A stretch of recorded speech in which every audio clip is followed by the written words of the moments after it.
तो हमारा क्वेश्चन क्या है, गीता ने 2500 रुपये दिए लक्ष्मी को 5% मासिक ब्याज की दर से।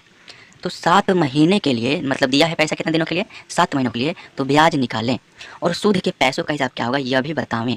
समझ रहे हैं ना, सूद के पैसों का हिसाब भी आपको लास्ट में करना है। यानी सबसे पहले आपको क्या करना है, ब्याज निकालना है। तो ब्याज निकालेंगे किसका, देखिए मान लीजिए गीता कोई औरत है और गीता के पड़ोसी कौन है, लक्ष्मी है। तो गीता के पास क्या है, पैसा है, बहुत सारा पैसा है। तो गीता ने 2500 रुपये दिए किसको, लक्ष्मी को, कर्जा दिया, यानी कर्जा के रूप में दिया ना। तो कर्जा के रूप में दिया और गीता ने कहा लक्ष्मी से कि ये जो हमने कर्जा आपको दिया है ना, इसका हमको ब्याज देना होगा आपको। तो कितना रुपये ब्याज देना होगा, तो 5% मासिक ब्याज की, यानी 5% मासिक ब्याज की दर से आपको रेट जोड़कर ब्याज देना होगा। तो मान लीजिए कि इस लक्ष्मी को पैसा लिए हुए 7 महीने पूरे हो जाते हैं। अब इस लक्ष्मी के पास पैसा कहीं से आ गया है, तो ये लक्ष्मी चाहती है कि हम इस गीता को पैसा लौटा दें। तो कितना रुपये ब्याज लौटाएं और कितना रुपये टोटल हिसाब लौटाएं, यानी सूद के पैसों का हिसाब कैसे करें, इस वीडियो में ये पहले क्वेश्चन हम सीखेंगे। तो सबसे पहले तो हमको ब्याज निकालना होगा। तो ब्याज निकालने के लिए आपको थोड़ा सा समझना है। देखिए जो भी हमने पुराना वाला धन कर्जा लिया है ना, उसको बोलते हैं मूलधन, यानी पुराना वाला धन क्या है, मूलधन। और ये जो 5% मासिक ब्याज की दर है, ये है हमारा दर का वैल्यू। और 7 महीने के लिए तो ये होता है हमारा समय। जो भी महीना, दिन और वर्ष जो होता है वो हमारा समय होता है। अब ये ब्याज निकालने के लिए फॉर्मूला क्या होता है, देखिए साधारण ब्याज निकालेंगे ना, तो साधारण ब्याज का फॉर्मूला क्या होता है, साधारण ब्याज बराबर फॉर्मूला होता है मूलधन, मूलधन गुणे समय गुणे दर और पूरे के बट्टे में क्या होता है 100।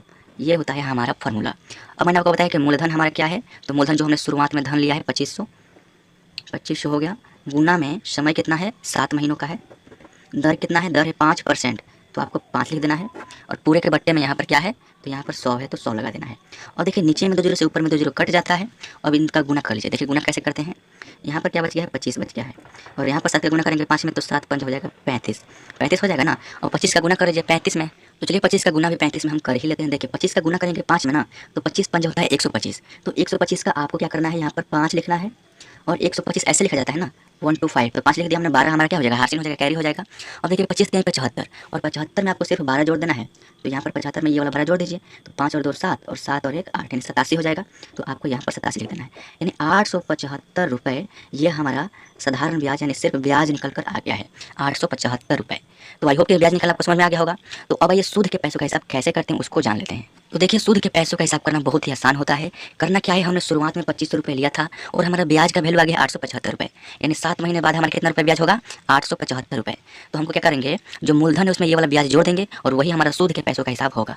तो हम क्या करेंगे, जो मूलधन हमारा है 2500, उसमें हम यहाँ पर 875 जो हमारा ब्याज आया है ना, उसको हम जोड़ देंगे। तो देखिए 5 में जो जोड़ेंगे तो 5, ये हो जाएगा 7, 8 5 13 का 3, हासिल 1 और 2 1 3, यानी 3375 रुपये। ये हो गया आपका इस क्वेश्चन का फाइनल आंसर।